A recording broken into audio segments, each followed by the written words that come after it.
पिछले वाले क्लास में हमने चैप्टर को शुरू तो किया था, है ना, फैक्टराइजेशन जो हमारा चैप्टर था, और उसके अंदर जो हमारा पहला वाला टॉपिक था मेथड ऑफ कॉमन फैक्टर्स, ये हम लोग समझ चुके थे। उसमें कोई दिक्कत किसी को? उसमें हम लोग बस क्या करते थे, याद कीजिए तो जरा, कॉमन फैक्टर को हम लोग बाहर निकालते थे और जो कॉमन नहीं रहा उसको हम लोग ब्रैकेट के अंदर ही रहने देते थे। तो उसमें तो कोई दिक्कत नहीं है, चलिए कोई दिक्कत नहीं है। तो हम लोग आज आगे बढ़ेंगे और अपना सेकेंड मेथड पढ़ने वाले हैं, मेथड ऑफ रीग्रुपिंग। और इसमें हमारे पास इस टॉपिक को समझने के लिए टोटल 6 सवाल हैं, ठीक है। आप इस 6 सवाल को आप समझ जाइए, इसके बाद आपके बुक में जिस भी प्रकार का सवाल है मेरे हिसाब से आप उसको बनाने में सक्षम हो जाएंगे। इसके बाद भी डाउट रहेगा तो आप लोग एक बार क्लास में आके पूछेगा, और ऑनलाइन वाले बच्चे आप लोग एक बार कमेंट करके जाके पूछेगा, ठीक है। चलिए शुरू करते हैं। तो मेथड ऑफ रीग्रुपिंग में एक्चुअली में हम लोग करते क्या है, पहले आप इसको देखिए। इसमें ना हम लोग ग्रुपिंग करते हैं। ग्रुपिंग मतलब ये हो गया कि जो थोड़ा बहुत भी एक जैसा दिखने में लग रहा है उसको एक साथ लिखते हैं, और जो एक जैसा दिखने में नहीं लग रहा उसको अलग कर देते हैं, ठीक है। जैसे यहां पे देखिए हमारे पास पहला यहां पे 2xy, ठीक है, 2xy। तो आप यहां पे बताओ कि 2xy जैसा ही आपको और क्या दिख रहा है? 2y। हालांकि यहां पे आपको लग रहा होगा कि सर इसमें ध्यान से समझते हुए चलेगा, ये मेथड ऑफ रीग्रुपिंग ही बहुत थोड़ा आपके लिए, आपके हिसाब से थोड़ा टफ है, क्योंकि कॉमन फैक्टर वाला आसान था, कल आपने सीख लिया उसको, ठीक है। इसके बाद जो यूजिंग आइडेंटिटी वाला है वो भी हल्का फुल्का मालूम है आपको, क्योंकि a प्लस बी का होल स्क्वायर आपको पहले से मालूम है, a माइनस बी का होल स्क्वायर पहले से मालूम है आपको, यानी कि आइडेंटिटी आपको पहले से मालूम है। तो जो कल हम लोग पढ़ चुके हैं और जो कल पढ़ेंगे वो दोनों आसान है, लेकिन आज वाला थोड़ा सा आपको टफ लग सकता है, लेकिन समझने की कोशिश कीजिए, आराम से समझ में आ जाएगा। यहां पे हम कहना ये चाह रहे हैं कि आपके पास यहाँ पे 2xy है, ठीक है। आपके पास कितना बच गया? 1 2 3 बच गया। इन तीनों में से इसके जैसा आपको कौन सा दिख रहा है? हालांकि एग्जैक्ट तो नहीं दिखेगा, लेकिन इसके जैसा मिलता जुलता कौन सा दिख रहा है आपको? 2y। क्योंकि यदि हमारे पास यहाँ पे 2xy है तो इसमें 2 भी है, 2 यहाँ पे भी है, इसमें x है, इसमें x नहीं है, कोई दिक्कत नहीं है, लेकिन इसमें y है, इसमें भी तो y है, कोई दिक्कत इसमें? तो यहां पे हम कह सकते हैं कि हमारे पास इसके जैसा सेम टू सेम तो नहीं, लेकिन इसमें 2xy है तो इसमें 2y भी तो कम से कम मिल रहा है हमको। तो ग्रुप यानी कि आपस में किसको किसको लिखेंगे? इस वाले को और इस वाले को। तो यहां पे लिखिए दोनों ध्यान से, 2xy और ये प्लस में हमारा, तो प्लस 2y लिखाएगा और यह ब्रैकेट दे दो, ठीक है। अब आगे बढ़ते हैं। अब आपके पास बच कौन सा गया? एक ये वाला बच गया और ये वाला बच गया। तो जब बच गया उसको आप एक साथ लिख दो, और किसका साइन देखे? इसका आगे कैसा साइन है? प्लस का, तो यहाँ पे प्लस का साइन देंगे। अब आप लिखेंगे 3x + 3, कोई दिक्कत इसमें? चलिए अब आगे बढ़ते हैं। अब यहाँ पे ना आपका वही वाला काम चालू होगा जो कल आपने किया था, मेथड ऑफ कॉमन फैक्टर वाला। तो अब यहाँ पे आप देखो आपके पास 2xy है, यदि इसका हम प्राइम फैक्टराइजेशन कल के जैसा ही निकालना चाहें तो क्या निकलेगा? 2xy का क्या निकलेगा? 2 × x × y, यही निकलेगा। 2y का क्या निकलेगा? 2 × y निकलेगा। ये हम लोग कल कर चुके हैं। अब क्या करते थे हम लोग, जरा याद कीजिए तो, कॉमन फाइंड करते थे। तो ना देखो ध्यान से, इसमें भी 2 है, इसमें भी 2 है, इसमें भी y है, इसमें भी y है। इट मीन्स इन दोनों में से कॉमन हमारा क्या बाहर निकल गया? 2y बाहर निकल गया। अब जरा देखो तो, इस पूरे में से आपने 2y को बाहर निकाला तो आपके पास बचा केवल क्या इसमें? x। तो यहां पे लिखेंगे x, ठीक है, प्लस। अब इसमें से आपने इन दोनों को बाहर निकाल दिया तो क्या बचा आपके पास? कुछ नहीं बचा। तो कुछ नहीं बचा मतलब 0 नहीं, यहां पे आपको 0 नहीं लिखना है, बल्कि यहां पे आपको 1 लिखना है। क्या 1 का कोई मतलब फर्क पड़ेगा? यहां पे कोई फर्क नहीं पड़ेगा। इट मीन्स इसका मतलब ये हो गया कि आप 2y को x से मल्टीप्लाई करेंगे तो 2xy आ जाएगा। अब 2y को आप 1 से मल्टीप्लाई करेंगे तो क्या आ जाएगा आपके पास? 2y मिले, मतलब बचेगा। इट मीन्स यहाँ पे हम कह सकते हैं कि 1 से हमको कोई खास फर्क पड़ने वाला नहीं है। और जब भी कुछ ना बचे तो कितना बच रहा है? ऑटोमेटिकली 1 बच रहा है। इसको आप ध्यान में रखिएगा। तो ये वाला हमारा सॉल्व हो गया। अब इसमें कॉमन क्या दिख रहा है आपको? ये तो आप बिना इस तरीके से किए ही बता सकते हैं। इसमें 3x और इसमें 3 है, केवल कॉमन क्या हुआ? 3 कॉमन हुआ। तो यहाँ पे आप 3 को बाहर निकाल दिए। अब आप खुद सोचो, आपने 3x में से आपने 3 को बाहर निकाला तो केवल क्या बचा आपके पास? x बचा। अब यहाँ पे 3 था, उसको तो आपने बाहर निकाल ही दिया, तो क्या बचा आपके पास? 1 बचा, क्योंकि जब भी कुछ ना रहे तो 1 हमारा रहेगा ही रहेगा। ठीक है, ये आपने किया। अब थर्ड स्टेप में क्या करना है, ये फर्स्ट स्टेप आपने किया, ये सेकंड स्टेप। अब थर्ड स्टेप में क्या करना है, जिसको जिसको आपने कॉमन बाहर निकाला ना उसको एक साथ लिखो। जैसे इन दोनों में से कॉमन आपने बाहर किसको निकाला? 2y को। इन दोनों में से कॉमन आपने किसको निकाला? 3 को। तो जो कॉमन आपने बाहर निकाला उसको एक साथ लिखो, यानी कि 2y और प्लस 3। ये वाला भी आपने बाहर निकाला है और ये वाला भी आपने बाहर निकाला, तो इन दोनों को आप एक साथ लिख दो। अब यहां पे आप थोड़ा सा गौर करेंगे ना तो आपको पता चलेगा कि सर यहां भी x+1 और यहां भी x+1 है, तो 2 बार हमारा x+1 है, तो 2 बार के बदले कितना बार लिखेंगे?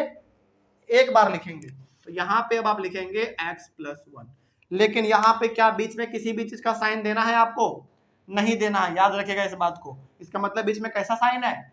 मल्टीप्लाई है। अब इसका मतलब समझिए हुआ क्या। इसका मतलब ये हुआ कि जब आप इसको इससे मल्टीप्लाई करेंगे तो घूम फिर के आपके पास क्या आ जाएगा? यही ऊपर वाला पूरा आ जाएगा। आपको विश्वास ना हो आप एक बार ट्राई करके देख लेना। ठीक है, चलिए हम बता देते हैं। जैसे यहाँ पे 2y से पहले आप मल्टीप्लाई करोगे किसको? x+1 को। फिर 3 से किसको मल्टीप्लाई करेंगे आप? x+1 को। आप इसको एक बार सॉल्व कीजिएगा। ठीक है, क्या देखिएगा क्या घूम फिर के हमारा यही आ रहा है कि नहीं? बिल्कुल आएगा। यही तो हमारा फैक्टराइजेशन कहलाता है। कोई दिक्कत इसमें? चलिए, तो इस तरीके से आप इसको ट्राई कर लीजिएगा, एक बार देख लीजिएगा, और मेरा वादा है कि आपका यही घूम फिर के ये वाला आ जाएगा। तो ये वाला आपका सवाल सॉल्व हो गया। तो कितने स्टेप में सॉल्व हुआ? 3 स्टेप में। तो क्या क्या करना है इसमें मालूम चला? सबसे पहले क्या करना है? ग्रुपिंग करना है। सबसे पहले ग्रुपिंग। ग्रुपिंग का मतलब ये हो गया कि ऐसा ना और देखो कि मिलता जुलता कौन सा आपके पास। तो हमारे पास मिलता जुलता 2y था, तो 2y को हमने एक साथ लिख दिया। अब जो बच गया उसको हमने अलग कर दिया। अब फिर क्या किए हम, इसमें ना कॉमन कॉमन क्या दिख रहा आपको उसको हमने बाहर निकाला, इसमें कॉमन क्या उसको हमने बाहर निकाला। अब जिसको जिसको अपने कॉमन बाहर निकाला उसको एक साथ लिखो, इसको और इसको। और ये वाला और ये वाला तो दोनों सेम है, 2 बार है, तो 2 बार के बदले कितने बार लिखेंगे? 1 बार। बस आपका सवाल बन गया।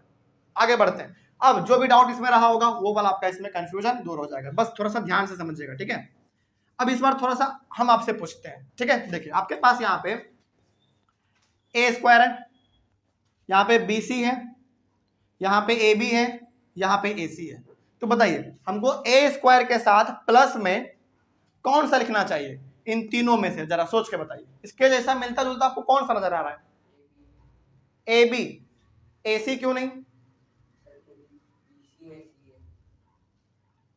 नहीं, देखो आपके पास यहाँ पे a है ना, तो हम यहाँ पे a² के साथ ये वाला भी ले सकते हैं और ये वाला भी ले सकते हैं। बोलो क्यों? क्योंकि यहाँ पे सिंगल a है और इसमें भी a है, इसमें भी a है। इट मीन्स हम a² के साथ इसको भी लिख सकते हैं और इसको भी लिख सकते हैं। आपके ऊपर मर्जी, आप जिस दोनों में से किसको लिखना चाहते हैं। हम यहाँ पे चलो a² के साथ AB को हम लिख देते हैं। लेकिन हो सकता है कि आपके पास किसी बच्चे को मन कर रहा होगा कि सर AB हम नहीं लिखना चाहते, हम AC लिखना चाहते हैं इसके साथ। वो भी आप लिख सकते हैं, क्योंकि दोनों में कॉमन क्या आपको मिल जाएगा? A। वही तो मेरा मकसद है। बस आगे बढ़ते हैं। फिर अब जो बच गया उसको आप लिख लो। कौन सा बच गया आपके पास? BC बचा, लेकिन किस में? ये आपका प्लस में, तो प्लस का साइन दे देंगे फिर ब्रैकेट। तो BC बचा और क्या बचा? AC बचा। अब यहाँ पे आपको दिख रहा होगा कि अच्छा इसमें से हमारा A बाहर निकल सकता है कॉमन, और इसमें से C बाहर निकल सकता है कॉमन। तो यहाँ पे थोड़ा सा आपको इस्तेमाल करना है अपना लॉजिक भी। ठीक है, आगे बढ़ते हैं। अब यहाँ पे ना आप बार बार प्राइम फैक्टराइजेशन करके मत देखो, आप खुद बता सकते हैं। यहाँ पे a² मतलब a कितने बार है? 2 बार है। और यहाँ पे कितने बार है? a बार है। तो यहाँ पे 2 बार है, यहाँ पे 1 बार है, तो 1 बार तो हमारा कॉमन बाहर निकल जाएगा। तो 2 बार में से आपने 1 बार बाहर निकाल दो, कितना बचा? 1 बार बचा। अब इस a को आपने बाहर ही निकाल दिया तो केवल क्या बचा आपके पास? b। ये आपका पहला वाला कंप्लीट। अगला वाला करते हैं, चलो प्लस। यहाँ पे आपके पास BC, यहाँ पे AC, दोनों में कॉमन क्या है? C। तो C को आप बाहर निकालो, क्या बचा? अब B प्लस A बचा। अच्छा क्या बताइए, यहाँ पे आपने AB लिखा, यहाँ पे आपके पास B प्लस A आया, क्या B प्लस A को हम लोग A प्लस B नहीं लिख सकते हैं? यानी कि इसका मतलब हो गया कि आप 3 + 5 लिखो या 5 + 3 लिखो, आंसर कितना आना है? 8 ही तो आना है। तो यहाँ पे हमारे पास B प्लस A है, तो क्या हम इसको A प्लस B कर सकते हैं? कर सकते हैं, कोई दिक्कत वाली बात नहीं होगी। क्यों हमने ऐसा किया? क्योंकि हमारे पास दो सेम जैसा मिल जाए। ठीक है, अब क्या करते थे हम लोग थर्ड वाले स्टेट में, जिसको जिसको अपने कॉमन बाहर निकाला उसको एक साथ लिखो। तो किसको बाहर निकाला आपने?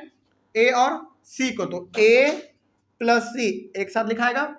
और अब यहाँ पे आप देखो A B, A plus B दो बार है तो दो बार के बदले एक बार लिखाएगा, तो ए प्लस बी। बस आपका आंसर आ गया। अब आप क्या करो, चेक करना हो तो, करना नहीं मतलब यहाँ पे नहीं करना, रफ में आपको चेक करके देखना हो कि सर वाकई में हमारा ये आएगा कि नहीं, आप कर सकते हैं। इसको इसके साथ मल्टीप्लाई करो, आपको ये पूरा मिल जाएगा, ये गारंटी है। यही तो हमारा फैक्टराइजेशन है। चलिए आगे बढ़े, आगे बढ़ते हैं। अब इस वाले सवाल में आइए, आपके पास यहाँ पे ए एक्स स्क्वायर है, बताइए ए एक्स स्क्वायर के साथ हमको कौन सा लिखना चाहिए? ए एक्स स्क्वायर के साथ आप कह रहे हैं ए वाई स्क्वायर लिखना चाहिए। ये वाला क्यों नहीं लिखना चाहिए जरा बताइए तो। ये वाला और ये वाला, देखो इसमें ना हमारे पास ए है और एक्स है, यदि हम इसको लिखते हैं तो एक्स हमारा मिल रहा है ना, यानी कि ये भी लिख सकते हैं। इसको यदि आप लिखना चाहेंगे तो आपको इसमें एक्स तो नहीं मिल रहा लेकिन ए तो मिल रहा है ना। इट मीन्स हम ये कह सकते हैं कि इन दोनों में से दोनों लिखा जा सकता है, लेकिन क्या दोनों लिखना है? किसी एक को लिखना पड़ेगा ना। अब आपके मर्जी के ऊपर है, आप जिसको लिखना चाहो, क्योंकि हमको यदि हम ए एक्स स्क्वायर के साथ बी एक्स स्क्वायर लिखते हैं तो हमको कॉमन क्या मिल जाएगा? एक्स मिल जाएगा। इसको लिखेंगे कॉमन तो क्या मिल जाएगा? ए मिल जाएगा कॉमन। तो कुछ भी तुमको कॉमन बस बाहर निकालने से मतलब है, कुछ भी बाहर निकल जाए। लेकिन आपके पास यहाँ पे ऑप्शन ये है कि आप दोनों यहाँ पे लिख सकते हैं, लेकिन दोनों नहीं लिखना है, किसी एक को ही लिखना पड़ेगा। तो आप पहले वाले को लिख दो, क्या दिक्कत है? बी एक्स स्क्वायर को, तो क्या लिखाएगा? B x square. तो इसको आप एक ब्रैकेट में रखो। फिर अब कौन सा बचा आपके पास? बी वाई स्क्वायर, लेकिन किस में है? प्लस में, तो प्लस यहाँ पे दे दो बी वाई स्क्वायर। और कौन सा बचा? ए वाई स्क्वायर। कोई दिक्कत? जल्दी बोलिए, कोई दिक्कत है इसमें? आगे बढ़ सकते हैं हम लोग। देखिए यहां पे आपके पास ए एक्स स्क्वायर है, यहां पे आपके पास बी एक्स स्क्वायर है, तो कॉमन क्या बाहर निकलेगा? एक्स स्क्वायर, क्योंकि इसमें भी एक्स स्क्वायर इसमें भी एक्स स्क्वायर है, तो एक्स स्क्वायर हमारा बाहर निकल जाएगा क्योंकि दोनों में कॉमन है। तो एक्स स्क्वायर हमारा बाहर निकला। इसमें से आपने एक्स स्क्वायर बाहर निकाले तो केवल क्या बचा? ए, तो ए प्लस बी एक्स स्क्वायर में से आपने एक्स स्क्वायर को बाहर निकाले तो आपके पास क्या बचा? बी। पहला वाला आपका कंप्लीट हुआ। अगला बढ़ते हैं आगे। देखिए यहां पे आपके पास बी वाई स्क्वायर है और यहाँ पे ए वाई स्क्वायर है, दोनों में कॉमन क्या दिख रहा है आपको? वाई स्क्वायर, क्योंकि यहां भी वाई स्क्वायर और यहां भी वाई स्क्वायर, तो यहां पे हम कॉमन वाई स्क्वायर निकाल सकते हैं। और बचा क्या आपके पास? बी प्लस ए, यानी कि इसमें से आपने वाई स्क्वायर बाहर निकाला तो बचा बी, इसमें से आपने वाई स्क्वायर निकाला तो बचा ए। क्या इसी को हम लोग बी प्लस ए को और क्या लिख सकते हैं? ए प्लस बी। क्यों लिखेंगे? क्योंकि ऐसा वाला हमको दिख जाए। तो इसी को हम बी प्लस ए ना लिख के ए प्लस बी भी लिख सकते हैं। लेकिन ये चीज केवल किस में होता है मालूम है? प्लस में। लेकिन यहाँ पे माइनस होता तो क्या बदलते? नहीं, तब दिक्कत हो जाता हमारा। ठीक है, ये चीज केवल हम लोग प्लस में कर सकते हैं, माइनस में नहीं। आगे बढ़ते हैं। अब हमारा एक साथ कौन कौन सा लिखाएगा बताइए? हाँ, X square plus Y square एक साथ लिखाएगा। और ए प्लस बी हमारे पास दो बार है, एक बार यहाँ और यहाँ, तो दो बार के बदले एक बार लिखा जाएगा। अब आप इन दोनों को आपस में मल्टीप्लाई करेंगे तो घूम फिर के आपका ये पूरा वाला मिल जाएगा। आप इसको रफ में कभी ट्राई कीजिएगा फुर्सत से। ठीक है, चलिए कोई डाउट यहां तक समझने में? आगे बढ़ते हैं। अब इस वाले सवाल में आओ आप। चलिए बताइए, 1 के साथ हमको, ये वाला सवाल देखते हैं बता पाते हैं कि नहीं। 1 के साथ हमको क्या लिखना चाहिए? ए सी या फिर ए स्क्वायर सी? कौन सा? ए, बिल्कुल ए। देखो इसमें से ना आप कुछ भी लिख सकते हैं क्योंकि ये हमारा 1 है। 1 का कोई मतलब यहां पे है? कॉमन निकालने के सेंस में हम बता रहे हैं। इसका मतलब कि आप ए के साथ कुछ भी लिख सकते हो, कोई दिक्कत नहीं होगा। ठीक है, आप ये भी लिखोगे चलेगा, ये भी चलेगा और ये भी चलेगा। लेकिन हमारे पास बगल में कौन सा है? ए, तो ए ही लिख लेते हैं। ठीक है, तो 1 प्लस ए। आगे बढ़ते हैं। प्लस आपके पास क्या बच गया? ए सी प्लस ए स्क्वायर सी। और ये ना एक अच्छा समझदारी को दिखाता है, मालूम है क्यों? क्योंकि इसमें से हमारा कॉमन क्या निकलेगा? इसमें भी ए इसमें भी ए, यानी कि इसमें दो बार तो ए बार हमारा निकल जाएगा ए। और इसमें सी एक बार, इसमें भी सी है एक बार हमारा, तो सी बाहर निकल जाएगा। तो यहाँ पे थोड़ा सा आपको लॉजिक बस लगाना पड़ता है, लेकिन हालांकि इसके साथ यदि आप ये वाला भी लिखते हैं ना तो चलता है, ये वाला भी लिखते तो चलता है, क्योंकि हमारा पहले क्या है 1 है, उससे कोई फर्क नहीं पड़ता। ठीक है, आगे बढ़ते हैं। अब आप बताओ 1 में और ए में क्या कॉमन दिख रहा है आपको? कुछ कॉमन है 1 और ए में? कुछ कॉमन नहीं है, लेकिन कुछ कॉमन नहीं है तो फिर क्या कॉमन है? जब कुछ ना रहे तो 1, जब कुछ भी कॉमन ना रहे तो 1। तो यहां पे हमारा 1 बाहर निकल जाएगा और बचेगा केवल क्या 1 प्लस ए। इसका मतलब हुआ कि आप 1 से 1 को मल्टीप्लाई करो कितना आएगा 1, फिर 1 को मल्टीप्लाई करो ए से कितना आएगा ए, क्योंकि आप किसी नंबर को यदि ए से किसी नंबर को 1 से मल्टीप्लाई करोगे तो 1 आ गया, वो नंबर आएगा, वो नंबर आएगा। इट मींस यहाँ पे इन दोनों में कुछ कॉमन नहीं है, और जब भी कुछ कॉमन ना हो तो 1 हमारा कॉमन ऑटोमेटिकली रहता ही है। तो यहाँ पे हमने 1 बाहर निकाल दिया। लेकिन अब यहाँ पे आप बता सकते हैं बड़ा आराम से, आपके पास यहाँ पे ए सी है और यहाँ पे आपके पास ए स्क्वायर सी है, यानी कि ए यहाँ पे एक बार और यहाँ पे 2 बार है, तो कितने बार बाहर निकलेगा? एक बार, तो एक हमारा बाहर निकल गया। अब बताइए, सॉरी और भी तो निकलेगा। अब यहाँ पे हमारे पास सी एक बार, यहाँ पे सी हमारा एक बार, तो क्या निकल जाएगा सी बाहर निकल जाएगा। आपको डाउट हो आप प्राइम फैक्टराइजेशन करके देख लीजिए। ठीक है, चलिए अब आपके पास यहाँ पे ए सी था, आपने पूरा का पूरा बाहर निकाल दिया ए सी, तो क्या बचा आपके पास 1। हाँ वो तो बाद में करेंगे, लेकिन इसमें से आपने एसी का एसी बाहर निकाल दिया तो क्या बचा आपके पास 1 बचा। हमने कहा यहाँ पे जब कुछ नहीं बचता तो 1 हमारा ऑटोमेटिकली बचता है। ठीक है, आगे बढ़ते हैं। प्लस अब यहाँ पे आपके पास ए स्क्वायर है, यानी कि ए 2 बार है, तो आपने एक बार बाहर निकाला तो कितने बार बचा? एक बार। और सी तो आपने बाहर ही निकाल दिया, तो क्या कुछ बचा इसमें? कुछ नहीं बचा। तो अब जरा देखो ध्यान से, अब आपको थोड़ा बहुत तो दिख गया होगा कि हमारा क्या आंसर आने वाला है। पहला क्या होगा 1 प्लस ए सी, और दूसरा क्या होगा 1 प्लस ए, क्योंकि यहां भी 1 प्लस ए है और यहां भी 1 प्लस ए है। कोई दिक्कत? अच्छा, यहां पे ना जब आप सवाल को बनाएंगे तो दिक्कत कहां पे आएगा हम बताते हैं आपको। देखिए आपको दिक्कत यहां पे आएगा कि सर मेरा ये ब्रैकेट वाला ना दोनों अलग अलग आ रहा है। हो सकता है कि यहाँ पे मेरा x प्लस 1 आया है मेरा, आप बनाओगे ना तो हो सकता है कि आपका कुछ और आ जाए, जैसे x प्लस 1 यहाँ पे हो सकता है आपका x माइनस 1 आ जाए, तो क्या करेंगे उस केस में? इसका मतलब है कि यहाँ पे यदि आपका दोनों ब्रैकेट वाला सेम नहीं आ रहा है, इसका मतलब है कि आपने ग्रुपिंग क्या किया है? गलत किया है। तो आपको ग्रुपिंग दोबारा चेक करना पड़ेगा, उसके बाद फिर आप आगे बढ़िए। ठीक है, आपको दिक्कत ना इस रीग्रुपिंग मेथड वाले में कहीं पे नहीं आने वाला है, बस एक ही जगह पे आपको दिक्कत आएगा। वो कहां पे? ये वाला आपका मैच नहीं करेगा, x प्लस 1 यानी कि जो ब्रैकेट के अंदर है वो थोड़ा सा आपको गड़बड़ दिख सकता है, और गड़बड़ दिख रहा है इसका मतलब आपने गलती ग्रुपिंग गलती किया है। और यदि आपका सही है दोनों ब्रैकेट वाला, दोनों वैल्यू सेम है, इधर वाला ब्रैकेट वाला भी और उधर ब्रैकेट वाला भी, इसका मतलब आप सही बढ़ रहे हैं आगे। ठीक है, इसको आपको चेक करते रहना पड़ेगा। चलिए आगे बढ़ते हैं फिर। अब आइए यहाँ पे एक्स वाई, हाँ अब यहाँ पे थोड़ा सा आपको सावधान हो जाना है, क्योंकि 4 नंबर तक जो भी सवाल था सब आपका किसमें था? प्लस वाला था। देखो जरा ध्यान से, इसमें भी प्लस सारा, इसमें भी सारा प्लस, इसमें भी टोटल प्लस और इसमें भी टोटल प्लस। अब आपके पास प्लस माइनस दोनों वाला सवाल आने वाला है, इससे घबराओ मत। सबसे पहले आप ये बताइए कि पहला आपके पास एक्स वाई है, तो एक्स वाई के साथ यानी कि ऐसा हम एक्स वाई के साथ क्या लिखे कि उसमें से कुछ कॉमन बाहर निकाला जा सकता है। आपके पास है पी क्यू, आपके पास है क्यू वाई और आपके पास है पी एक्स। तो बताइए आप एक्स वाई के साथ क्या लिखना चाहेंगे?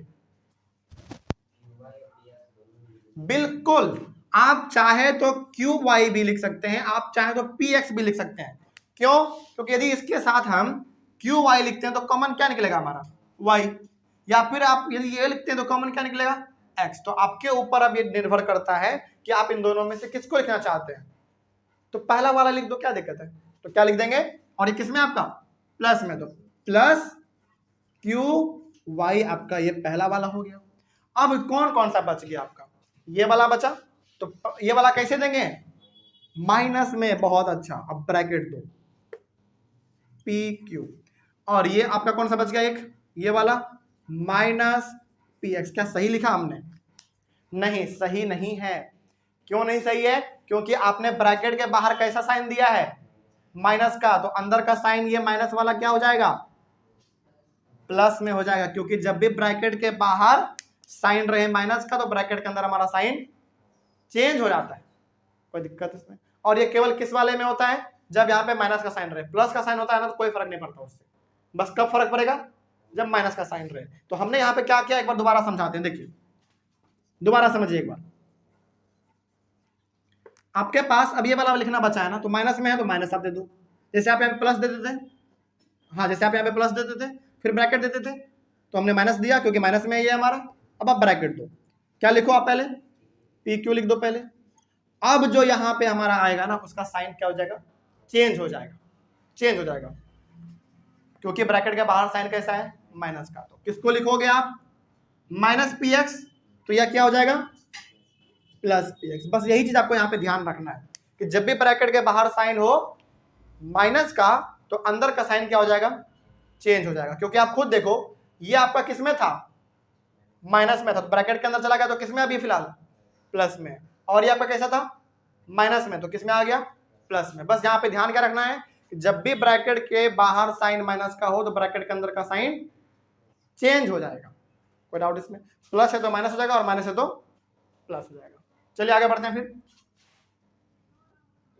अब यहाँ पे देखिए ध्यान से बताइए, इन दोनों में आपके पास यहाँ पे एक्स वाई है और यहाँ पे आपके पास क्यू वाई है, कॉमन क्या निकलेगा, वाई, तो वाई कॉमन निकल गया बाहर, क्या बचा, एक्स प्लस क्यू।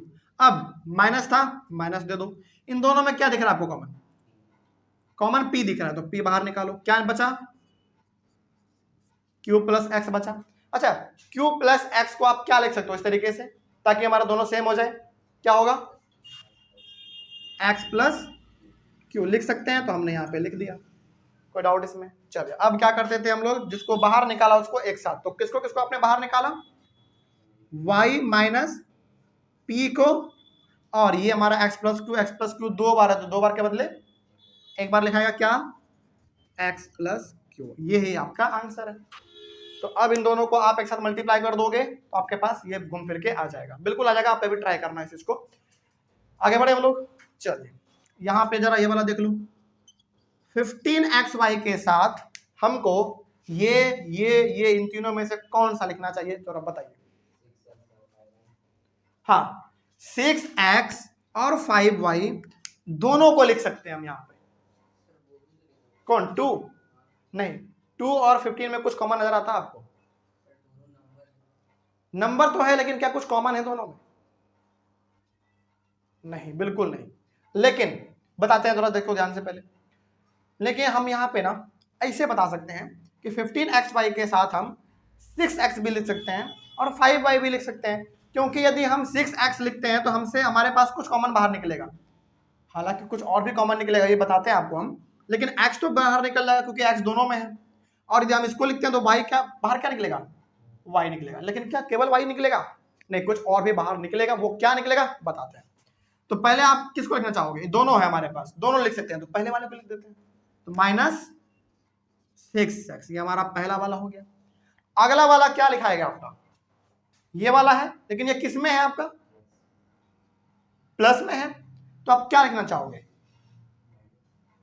नहीं प्लस है तो प्लस ना, और प्लस यदि ब्रैकेट के बाहर रहे तो कोई फर्क अंदर में नहीं पड़ता, लेकिन फर्क केवल कब पड़ेगा, जब ब्रैकेट के बाहर माइनस का साइन होता है। तो यहां पे हमारा क्या हो जाएगा, 5y माइनस 2, यहां पे प्लस 2 मत लिख देना, क्योंकि साइन कब चेंज होता है, जब ब्रैकेट के बाहर साइन माइनस का हो, लेकिन प्लस का होता है ना, कोई दिक्कत नहीं है, फिर आप जैसे लिखते थे वैसे ही आप लिखो, ठीक है। चलिए आगे बढ़ते हैं। अब यहाँ पे ना थोड़ा सा 15 वाला है और 6 वाला है, तो यहाँ पे थोड़ा सा कॉमन निकालने में दिक्कत हो सकता है, तो इसके लिए आप क्या करोगे, प्राइम फैक्टराइजेशन कर लो, प्राइम फैक्टराइजेशन। चलिए करते हैं, जरा ध्यान से देखिए, हाँ करते हैं प्राइम फैक्टराइजेशन। पहले 15 का करते हैं, पहले 15 का, 15xy को हम क्या लिख सकते हैं, तो पहले 15 का आप कर लो प्राइम फैक्टराइजेशन, जब से हम लोग करते थे, 3 से 5 और फिर 5 से 1, यानी कि इसको हम लोग 3 into 5 into X into Y लिख सकते हैं, ठीक है। आगे बढ़ते हैं। अब क्या हमारे पास है 6x, तो 6x को आप क्या लिख सकते हो, पहले 6 से कर लो, क्या आएगा, जैसा कल करते थे, यानी कि 2 इंटू 3 इंटू क्या आ जाएगा x, ये हमने दोनों का प्राइम फैक्टराइजेशन कर लिया। अब कॉमन क्या बाहर निकालेंगे ये पता करते हैं। देखिए जरा ध्यान से, इसमें भी 3, इसमें भी 3, इसमें भी x, इसमें भी x, और कुछ कॉमन है नहीं, तो क्या बाहर निकलेगा जल्दी बताइए। 3x हमारा बाहर निकल गया। तो अब जरा सोचिए, इस पूरे में से आपने 3x को बाहर निकाल दिया तो आपके पास क्या बचा, 5 और y बचा, यानी कि मल्टीप्लाई में तो क्या हो गया, 5y हो गया। तो 5y आपका बचा इसमें, फिर माइनस है, माइनस का साइन दो। 6x में से आपने 3x को बाहर निकाला, क्या बचा 2, तो केवल यहाँ पे आपका 2, यह वाला आपका सॉल्व हो गया। आगे बढ़ते हैं। अब 5y और 2 में कुछ कॉमन नहीं है, कुछ कॉमन है ही नहीं। आप करके देख लो, जैसे 5y को आप क्या लिखोगे, 5 इंटू वाई, 2 को क्या लिखोगे, सिंपल 2। तो क्या दोनों में कुछ कॉमन है, कुछ कॉमन नहीं है। और जब कुछ कॉमन नहीं होता तो क्या कॉमन होता है, 1। तो हम लोग यहाँ पे 1 बाहर निकालेंगे और 5y माइनस 2 को वैसा का वैसा लिख देंगे। क्यों हमने वैसा का वैसा लिखा, क्योंकि कुछ भी कॉमन इसमें नहीं है। तो क्या दोनों ब्रैकेट का आपको सेम दिखने लगा, बिल्कुल। तो हमारा आंसर क्या आएगा, 3x प्लस 1 और क्या 5y माइनस 2, क्योंकि हमारे पास ब्रैकेट में 2 बार है और 2 बार के बदले हम लोग 1 बार लिखते हैं। ये आपका आंसर हो गया। इसका मतलब है कि इन दोनों का आपस में आप मल्टीप्लाई करेंगे तो ये वाला आपको मिल जाएगा। तो यही था आपका मेथड ऑफ रीग्रुपिंग। यहां तक में किसी को कोई समस्या रहा तो पूछ लीजिए जल्दी से। क्या मेथड ऑफ रीग्रुपिंग पूरा आपको समझ में आ गया, यही चीज है हमारा। बस यहाँ पे ना दिक्कत कहाँ पे होगा आपको, वही हम बार बार आपको बता रहे हैं कि दिक्कत आपको यहाँ पे आएगा कि आपका ये जो 2 ब्रैकेट वाला दिख रहा है ना आपको, कहाँ कहाँ पे देखो, ए और फिर कहाँ गया, ये यहीं पे थोड़ा बहुत आपका जो है दोनों ब्रैकेट वाला सेम आपको नजर नहीं आ सकता है, ठीक है। और यदि सेम नहीं नजर आ रहा है तो इसका मतलब आपने क्या बनाया है, गलत तरीके से आपने बनाया, आपने ग्रुपिंग गलत किया है। तो यदि दोनों ब्रैकेट का आपको सेम नजर नहीं आ रहा है तो फिर आपने गलत किया, तो दोबारा आप रीग्रुपिंग करके उसको बनाओ, यहीं पे आपको दिक्कत आने वाला है। बाकी ये बहुत आसान है। चलिए इसका एक बार स्क्रीनशॉट ले लीजिए जल्दी से ऑनलाइन वाले बच्चे। तो क्या इस मेथड ऑफ रीग्रुपिंग को कंप्लीट समझा जाए। चलिए तो ये वाला हमारा कंप्लीट हुआ। अगले वाले क्लास में हम लोग सॉल्व करेंगे अपना थर्ड टाइप, कौन सा था, मेथड ऑफ यूजिंग आइडेंटिटीज। तो उसको हम लोग अपने अगले वाले क्लास में कल करेंगे। कोई डाउट रहे आप लोगों को तो आप एक बार कमेंट कर दीजिएगा। हाँ, कल हमारा topic method of using identities रहा, ठीक है, इसमें तो कोई समस्या नहीं हो। चलिए तो मिलते हैं। आप लोगों को कोई डाउट रहे तो आप लोग एक बार कमेंट कीजिए। तब तक के लिए thank you very much and have a nice day.